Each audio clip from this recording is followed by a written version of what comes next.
Le thème de ce soir s'intitule « Ce que signifie être un chrétien fort ». Amen. Que signifie être un chrétien fort? Nous allons aller dans la lettre aux Éphésiens, chapitre 6, verset 10.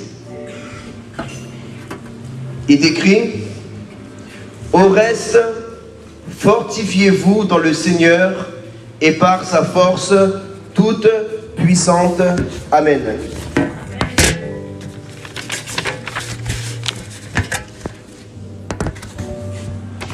Tout au long de la Bible, les chrétiens sont exhortés à être forts. Vous lirez la phrase « fortifiez-vous » à de nombreuses reprises dans la Bible. Pour être fort ou forte, vous devez vous-même vous fortifier. La plupart des chrétiens sont forts physiquement, forts en politique, forts dans le domaine universitaire, forts en affaires, forts dans les relations, mais pas forts parfois dans le Seigneur. Dieu veut absolument que vous soyez forts dans le Seigneur. Regarde ton voisin et dis-lui, soyons forts dans le Seigneur. Se fortifier dans le Seigneur revient à être un chrétien ou une chrétienne forte. Beaucoup de gens viennent à connaître le Seigneur, mais ne deviennent jamais forts dans le Seigneur. Ce n'est pas pareil de connaître Jésus que être fortifié en Jésus-Christ. Amen. Il reste, entre guillemets, des mauviettes spirituelles pour le reste de leur vie. Ça, c'est pas moi qui le dis, c'est l'enseignant. Amen. L'auteur de cet enseignement. Parce que pour le péché, nous avons été courageux, n'est-ce pas? Beaucoup d'entre nous, quand il fallait faire les choses du mal, alors là, vous étiez courageuses, les filles. Là, vous étiez courageux, les garçons. Quand il fallait commettre des péchés, là, on ne bégayait pas. Mais maintenant, pour se sanctifier, pour être dans la prière, une vie de jeûne, on est parfois des mauviettes spirituelles. Alors, ce livre va nous apprendre comment devenir un chrétien bon et fort. Un certain nombre de choses caractérisent un chrétien bon et fort. Vous devez viser à développer tous ces attributs si vous voulez être un croyant bon et fort. Pour être un croyant fort, vous devez développer la spiritualité, le zèle, la maturité, la sainteté et la fermeté dans le Seigneur. Il existe plusieurs domaines de votre existence que vous devez développer si vous voulez devenir un jour un chrétien fort. Alors, premièrement, et là vous pouvez commencer à noter, être un chrétien fort, c'est développer une vie chrétienne plus profonde. Psaume, chapitre 42, verset 7. Un flot appelle un autre flot au bruit de tes ondes. Toutes tes vagues et tous tes flots passent sur moi. Psaume 42, verset 7. Mon âme est abattue en moi, aussi c'est à toi que je pense depuis le plaid. Essaye le verset 40. Le verset 8. Alléluia. Voilà. L'abîme appelle un autre abîme, au fracas de tes cascades, toutes tes vagues et tous tes flots passent sur moi. Donc, là, la Bible nous parle des eaux. Et il faut savoir que la vie chrétienne, c'est comme des eaux profondes. Et nous devons aller en profondeur dans le Seigneur. Si nous voulons aller plus loin avec le Seigneur, nous devons aller en profondeur pour avoir les révélations du Seigneur. Si nous voulons passer plus, si nous voulons avoir plus d'onction, plus la présence de Dieu, nous devons prendre le temps de fermer la porte de notre chambre et aller dans les profondeurs de la prière, de l'intimité avec le Saint-Esprit. Le problème, c'est que nous, les chrétiens, nous sommes comme les vagues.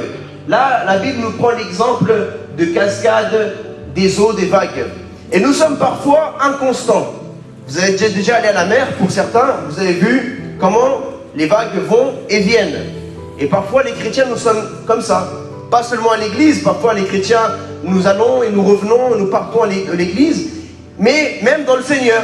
Parce que parfois tu ne viens pas forcément à l'église, mais tu es dans le Seigneur, tu es ferme, tu es dans une vie d'intimité.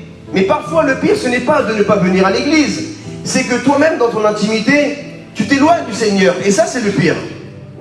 Parce que tu n'es pas sauvé, ou tu ne vas pas en enfer ni au paradis parce que tu vas à l'église ou pas. L'église, c'est un endroit qui nous permet de nous affermir, d'être plus forts les uns avec les autres. Amen.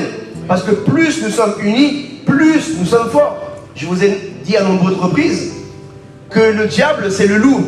Et lorsque le loup veut tuer une brebis, elle le sépare du troupeau. Donc, le diable veut te faire quitter tes frères et sœurs de l'église pour te prendre à seul. Maintenant, là où nous sommes inconstants comme des vagues, comme disait l'apôtre Jacques, vous vous laissez guider par toutes sortes de doctrines. Nous sommes inconstants. Un coup, nous allons dans la sainteté, un coup, nous allons dans le péché. Et nous nous laissons emporter par les vents de l'inconstance, de la paresse, du péché de ce monde. Alors bien sûr, tout chrétien est déjà passé par là. Tout chrétien a déjà été inconstant un jour ou l'autre. Mais le but, c'est de nous affermir. Amen. Le but, c'est de ne plus être des chrétiens qui se laissent guider un jour par les vents du monde et un jour par les vents du Saint-Esprit. Parce que les tièdes seront vomis. Soit tu es en Dieu, soit tu n'es pas en Dieu. Et tu dois prendre cette décision. Amen. Nous devons prendre cette décision ferme. Quelqu'un qui est fort prend des décisions fermes. Voilà pourquoi le diable s'est moqué tellement de nous dans notre vie. Parce que lui, le diable, il est ferme. Quand il t'attaque, il veut te détruire. Il est sérieux. Mais nous, les chrétiens, nous ne sommes pas fermes dans nos décisions. Un coup, nous disons non au péché. Le lendemain, nous disons oui au péché. Un coup, nous disons, je vais désormais devenir un homme de prière, une femme de prière. Le lendemain, tu oublies de prier et tu ne pries plus. Un jour, tu dis, je vais devenir un serviteur de Dieu, une servante de Dieu, je vais évangéliser. Et tu vas une fois et après, tu ne reviens plus jamais. Nous sommes inconstants. Et l'inconstance, c'est une des portes que le chrétien ouvre malheureusement, où le diable rentre dans ta vie. Et c'est une façon discrète que le diable utilise pour rentrer dans la vie d'un chrétien ou une chrétienne. Parce que tu ne le vois pas trop arriver. Ça vient doucement. Au début, tu cesses de faire une chose de Dieu. Petit à petit, tu te dis, non mais il n'y a rien de mal. C'est pas parce que je ne vais pas à l'église une fois. C'est pas parce que je lis pas la Bible une fois. C'est pas parce que je ne vais pas à l'enseignement à l'église une fois que voilà, je vais aller en enfer. Oui, mais le diable commence une fois. Petit à petit. Et après tu dis, bon, la semaine dernière je ne suis pas allé, cette semaine je ne vais pas aller, mais c'est pas pour ça que je vais aller en enfer. Mais ne fais pas les choses pour aller en enfer ou pour aller au paradis. Amen. Fais-les par amour pour le Seigneur, mais aussi fais-les par amour pour toi. Fais-les par amour pour toi, pour grandir. Et c'est important que nous prenions cette décision d'être des chrétiens constants et fermes. Si moi j'ai pu réussir à être pasteur aujourd'hui, eh bien c'est parce que je me suis efforcé d'être constant à beaucoup de moments dans ma vie. Et je suis passé et je passe aussi par différents problèmes comme vous. Je passe par des déserts, je passe par des tempêtes comme vous. Parfois j'ai été découragé comme vous. Je le suis aussi. Et tous les serviteurs et les servantes de Dieu l'ont été. Mais c'est là où nous devons être fermes et forts. C'est quand nous sommes faibles que nous devons nous approcher de celui qui est fort. Et c'est Dieu. Mais si quand toi tu passes par des épreuves, tu te sens faible, et tu ne vas même pas prier, voir celui qui est vraiment fort dans ta vie, c'est Dieu. Alors, tu aggraves toi-même ta situation. Nous aggravons notre situation. Parce que tu sais que tu es faible face à une épreuve, face à une tentation. Tu sais que ça fait déjà quelques jours, quelques semaines, voire quelques mois que tu ne lis plus la Bible. Tu n'évangélises plus, tu ne vas plus à l'église, tu ne pries plus. Mais tu ne fais rien pour t'en sortir. Essaye au moins de fermer la porte de ta chambre, de te mettre en mode avion, pour ne pas recevoir des textos, des messages, et cherche la présence de Dieu. Et tu vas voir que le Saint-Esprit fera ce que tu n'arrives pas à faire. Même si tu dis, j'arrive même pas à ouvrir ma bouche à prier, au moins reste là. Mets une instrumentale piano, mets une louange, et le Saint-Esprit fera le reste du travail. Je te le dis car je l'ai vécu plusieurs fois. Amen. Acclame le Seigneur Jésus. Mes frères et sœurs, la vie éternelle, le paradis, c'est pour les vaillants et les vaillantes. Amen. Je chasse tout esprit de... Amen, alléluia, de maladie au nom de Jésus. Là, depuis quelques semaines, là, je remarque aussi qu'il y a une grippe là dans les parages là. Au nom de Jésus, toutes ces grippes partent de votre vie. Amen. Surtout, je le dis pour les bébés, parce que mon fils aussi a été pris par ces grippes. Donc, si vous êtes avec une grippe aussi, mettez vos masques. Si vous avez des masques, s'il vous plaît, juste pour les autres frères et sœurs. Amen. Alors, deuxièmement, être un chrétien fort, c'est s'affermir. 1 Corinthiens, chapitre 15, verset 58. 1 Corinthiens, chapitre 15, verset 58. Ainsi, mes frères bien-aimés, soyez fermes, inébranlables, travaillant de mieux en mieux à l'œuvre du Seigneur, sachant que votre travail ne sera pas vain dans le Seigneur. Amen. Là, l'apôtre Paul envoie une lettre aux chrétiens de la ville de Corinthe. Et il lui dit, en fait, aux frères et aux sœurs, il dit, bien-aimés, soyez fermes, inébranlables, travaillant de mieux en mieux. Ça veut dire, si tu es déjà arrivé à un certain niveau dans ta vie, va à un autre niveau plus loin, va à un autre niveau de gloire. Amen.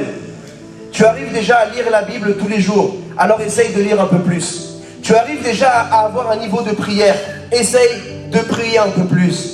Tu arrives déjà à évangéliser un jour par semaine, essaye d'évangéliser un deuxième jour par semaine, de gagner des âmes. Tu arrives peut-être aussi à aider les pauvres, essaye d'augmenter un peu plus. Essaye toujours d'aller plus loin, de gloire en gloire, de faire mieux pour le Seigneur et pour ton prochain. Sachant que votre travail ne sera pas vain dans le Seigneur. Tout ce que tu fais de bien dans ce monde, sache que Dieu le voit.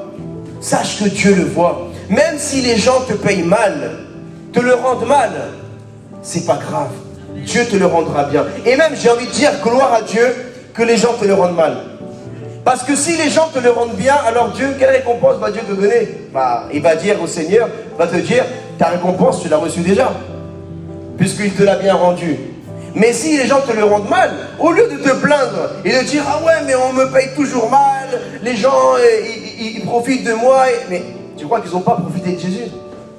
Tu crois qu'être chrétien, c'est quoi? C'est être gentil et que le monde te le rend mal. Au travail, à l'université, dans les relations parfois amicales. Tu vas voir que tu fais du bien, mais les gens te le rendent mal dans la vie. Mais ne rentre pas dans un esprit de murmuration.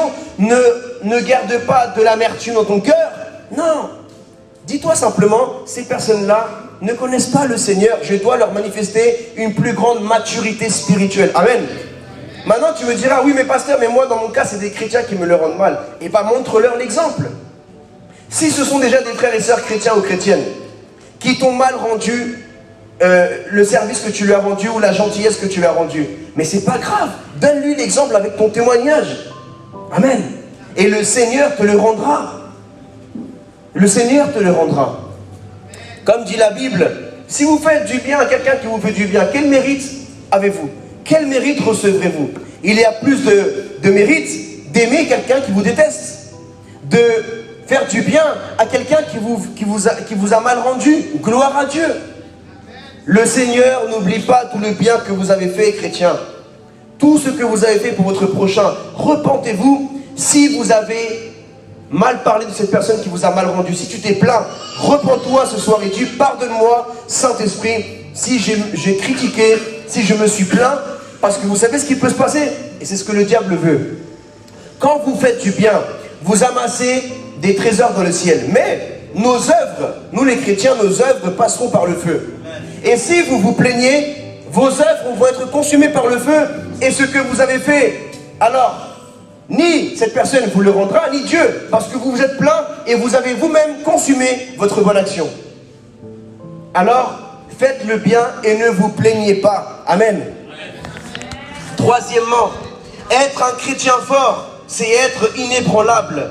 1 Corinthiens 15, 58, pareil. Être inébranlable, ça veut dire que rien ne peut t'affecter. Tu dois arriver à un moment où tu n'es plus affecté par les choses qui sont tellement... Vous savez que l'huile, c'est la représentation du Saint-Esprit, de l'onction. Amen. Imagine, tu mets de l'huile sur ton corps et essaye d'attraper cette personne. Tu vas avoir du mal à l'attraper parce que ça va glisser, amen. Quand tu es rempli de l'onction, le diable essaie de t'attraper. Les démons essayent de t'attraper, ils n'arrivent pas parce que tu es spirituellement rempli de l'huile sainte de Dieu, du Saint-Esprit de Dieu, de l'onction de Dieu. Les choses ne restent pas sur toi, ne garde pas les blessures. Les blessures n'arrivent pas à rester, elles glissent. L'amertume, la tristesse, la dépression, tu es inébranlable. Les gens vont t'insulter, ça va glisser. Les gens vont te provoquer, vont te défier, ça va glisser. Mais quand tu es trop charnel, même un regard, tu veux taper la personne. Tu veux ramener le vieil homme, tu veux le ressusciter. Pourquoi tu veux ressusciter le vieil homme? Si quelqu'un te regarde mal, te parle mal, t'insulte, te méprise, t'humilie, si tu es charnel, tu vas commettre des péchés. Mais si tu es rempli du Saint-Esprit, ces tentations, même si tu as une tentation d'un homme ou une femme, ça va glisser, tu ne vas rien sentir. Pourquoi? Parce que tu es rempli de l'huile du Saint-Esprit, de l'onction de Dieu. Amen. Tu es inébranlable parce que tu es fort dans ta vie spirituelle par la prière et le jeûne. Parce que tu es un chrétien qui lit la Bible et qui est enseigné dans la parole de Dieu. Et comme tu as l'enseignement, tu as la connaissance. Et si par manque de connaissance, le peuple meurt, alors par la connaissance, tu vivras. Quatrièmement, alors c'est dans 1 Corinthiens, chapitre 3, verset 1. Être un chrétien fort, c'est devenir spirituel. Beaucoup de chrétiens ne sont pas spirituels. C'est pas parce que tu as donné ta vie à Jésus que tu es spirituel. Vous savez, il y a des musulmans qui sont plus spirituels que les chrétiens. Il y a des juifs qui sont plus spirituels que les chrétiens.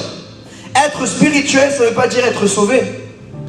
Même parfois le français, il essaye d'avoir une spiritualité avec le yoga. C'est vrai ou pas?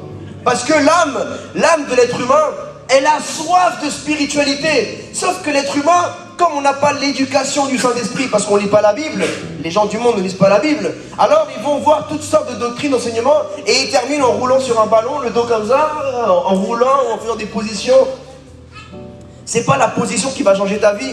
C'est pas parce que tu mets tes doigts comme ça, que tu fermes tes yeux, que ta vie va changer. C'est le Saint-Esprit en toi, c'est une attitude de repentance. C'est naître de nouveau. Amen. C'est pas rouler sur le dos sur un ballon qui va changer ton couple, ni ta vie personnelle. C'est pas parce que tu t'étires, que tu mets ton bras derrière ton dos, que tu fais des trucs gymnastiques que ça va changer ta vie.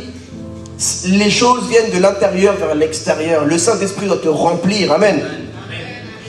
Tu dois devenir plus spirituel. Être spirituel, c'est avoir toujours le Saint-Esprit dans tes pensées. C'est quand tu dois prendre une décision, qu'est-ce que le Saint-Esprit pense de ça? Comment se sent le Saint-Esprit? C'est ça être spirituel. C'est pas être religieux. Comme dit la Bible, la lettre tue, mais l'esprit vivifie. Amen. C'est pas, il y a des religieux qui sont pas du tout spirituels. Ils prient pas, ils gênent pas. Et être spirituel, c'est avoir toujours le Saint-Esprit présent dans ta tête toute la journée. Ah, mais la musique du monde, c'est pas écrit dans la Bible. Ah, c'est pas écrit dans la Bible. Mais comment se sent le Saint-Esprit quand tu écoutes de la musique du monde? À ton avis, comment se sent le Saint-Esprit? Si tu sais que l'Esprit de Dieu est saint. Et dans ces musiques que tu écoutes, il y a des gros mots. Il y a de l'orgueil. Il y a de la vanité. Comment tu crois que se sent le Saint-Esprit? Tu vas le diminuer en toi. Mais si tu veux que le Saint-Esprit grandisse en toi, alors écoute des louanges, écoute des adorations. Amen. Les films que tu regardes, attention aux séries que tu regardes. Les meurtres toujours, le sang qui est coulé dans les films, tout ça rentre par tes yeux. Les films d'horreur, les films où il y a des scènes d'impudicité. Faites attention à ce qui rentre par vos yeux. Je ne vous dis pas de ne pas regarder les films. Moi-même, je regarde avec mes enfants. Mais sélectionnez vos films. Amen. Un chrétien ne peut pas tout regarder. Même les gens du monde, mettent interdit au moins de 18 ans, interdit au moins de 13 ans, interdit au moins de tel âge. Vous, quand vous regardez des films en famille, tu sais qu'il y a ton enfant. Peut-être toi, tu dis, non, mais moi, je peux avoir ça parce que, vas-y, comme tu dis, c'est flingué ou c'est nul. Mais pense pas qu'à toi. Pense à ton enfant qui va voir des scènes qu'elle ne doit pas regarder. Et là, je ne parle pas que de l'impudicité. Parfois, il y a des meurtres, il y a du sang, il y a de la violence, il y a des gros mots, il y a des choses. Pense à ça. Pensons qu'un chrétien doit faire attention à ce qu'il regarde.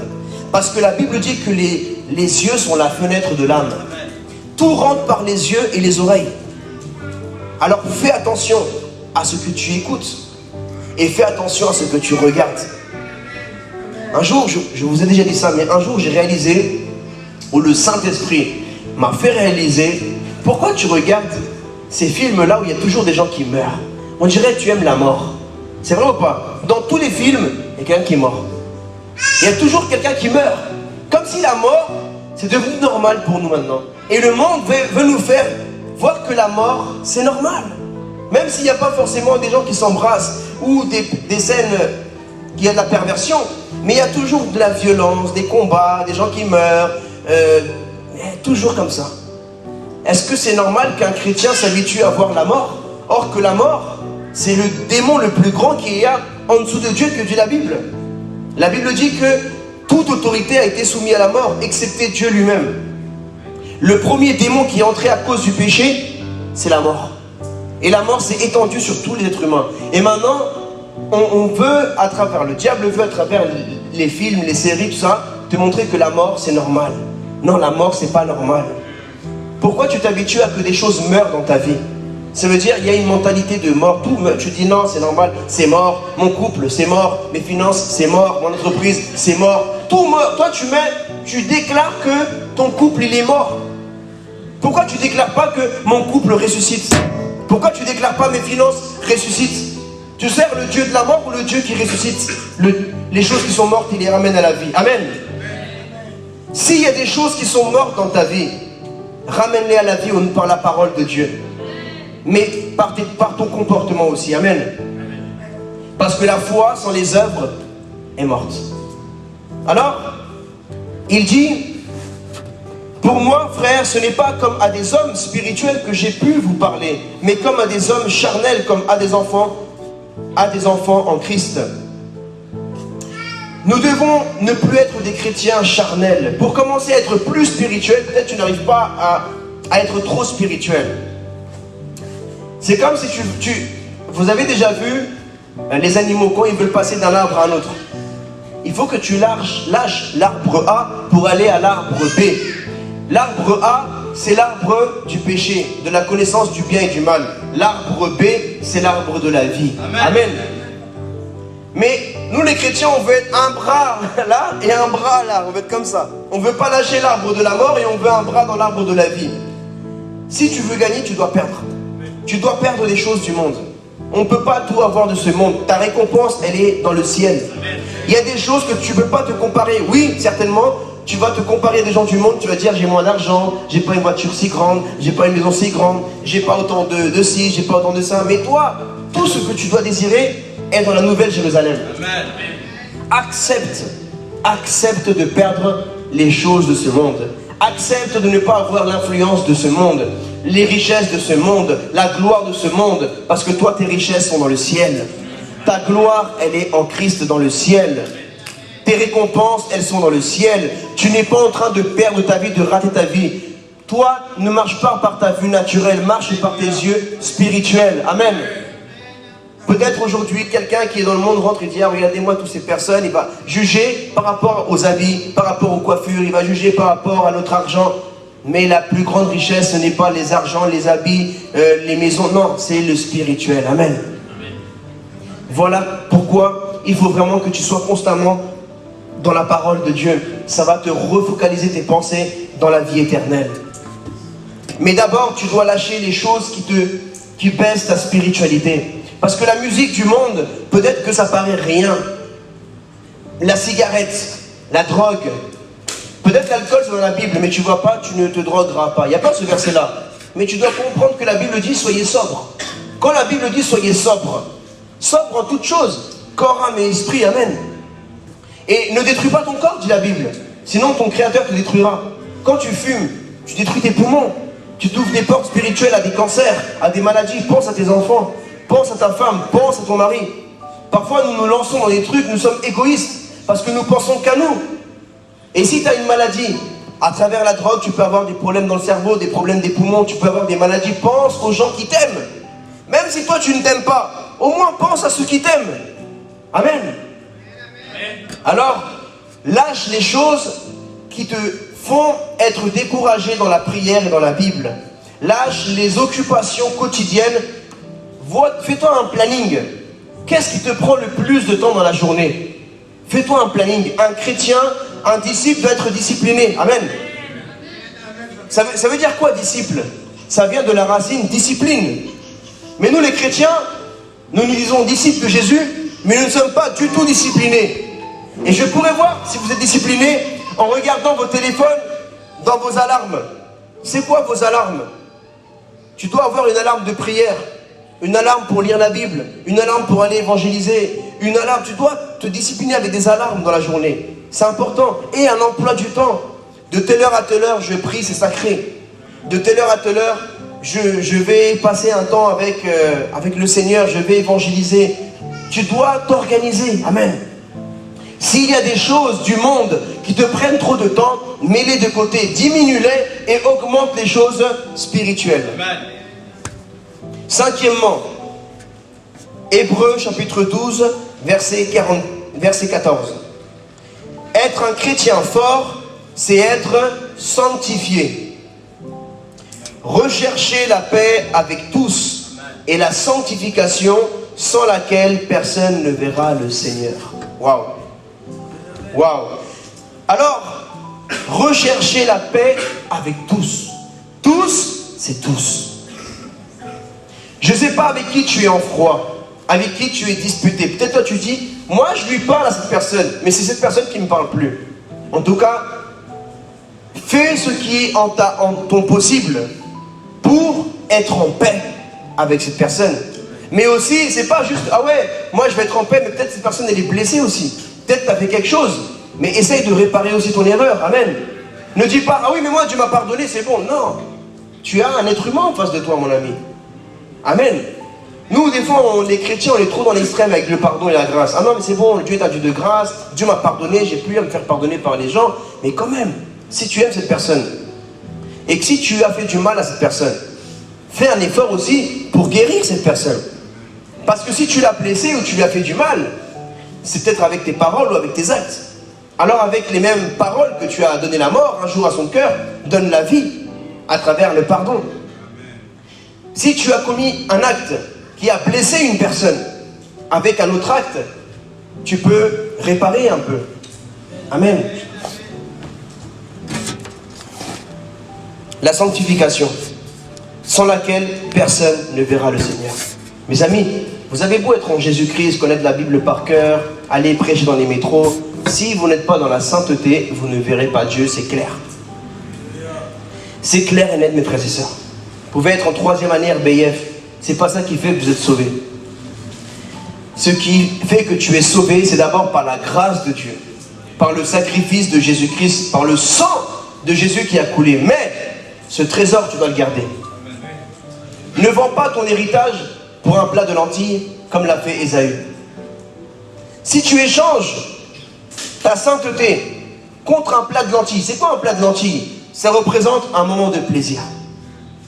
Un moment de plaisir dans la fornication, un moment de plaisir dans la pornographie, un moment de plaisir dans le mensonge, dans des péchés, dans la rancune. Ah, ça fait du bien d'être orgueilleux, non? Ah, mais moi j'ai de la fierté, ça fait du bien. Mais bon, garde cet orgueil, on va voir si ça va faire du bien en enfer. Tu veux faire le fier, tu veux faire la fière, tu veux être orgueilleux, orgueilleuse. Ah non, mais moi je pèse la tête devant personne. Eh bien mon ami, ça s'appelle l'orgueil. Il faut être humble. Et l'humilité précède la gloire. Mais si tu es toujours orgueilleux, orgueilleuse, maintenant tu changes ça pour faire un peu plus beau, tu appelles ça la fierté. Oui, c'est un peu plus joli, mais ça reste de l'orgueil. N'essayons pas d'embellir notre péché. N'essayons pas de rendre nos péchés mignons. Ah mais c'est juste une petite cigarette. C'est juste un petit pilon. Il est mignon le pilon, regarde-le, il est tout mignon. Il sent bon en plus. C'est juste un petit gramme, c'est un petit gramme de rien du tout. C'est juste... mais il est gentil, c'est un homme, il ferait pas de mal à une mouche, oui, mais il te fait tomber dans le péché. Ah, mais cette femme, elle ne ferait pas de mal à une mouche, oui, mais elle te fait tomber dans la fornication. Et cet homme aussi. Cette personne ne veut pas venir au Seigneur. Cette personne t'éloigne de la sainteté. C'est pas parce que quelqu'un ne fait pas de mal à une mouche, en apparence, mais c'est toi aussi, tu dois protéger cette personne.